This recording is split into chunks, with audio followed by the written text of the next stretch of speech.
Now, the promises of God are a reflection of God's will. God will never promise something that he does not desire to do. He's different from you. You can make a promise and change tomorrow. The Bible says he's the same yesterday, today, and forever. God watches over his word. What he says he will do, he will do. So whatever God promises, it is an indication of his will. Now, how can you beg someone to do what they want to do?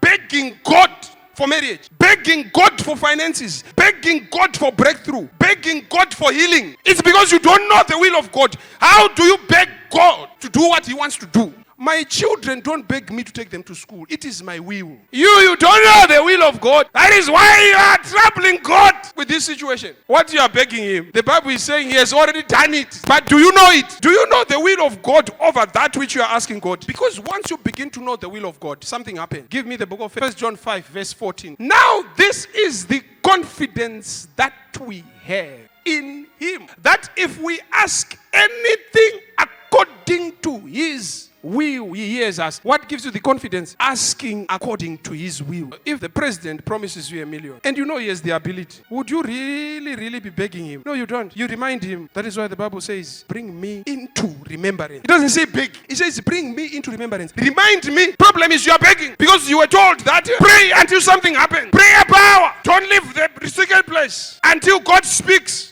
Think about it. If you ask God for money right now and you say, God, I need 1,000, then 1,000 just appears here. Will you take it? Yet your pastor said, pray until something happens. What are they expecting to happen? What? If you tell me to pray until something happens and I need $1 million, are you saying I should leave the prayer when $1 million has appeared in front of me? If it does, you will be the first one to collapse and you will probably think this is not God. Because you know God does not work like that. If we ask according to his will, our confidence grows. Our faith grows. We begin to believe because we know Robin has said it. How do you know you are going to be healed? Because he has said it. It is his will. How do you know that you are going to be prosperous? Because he has said it. It is his will.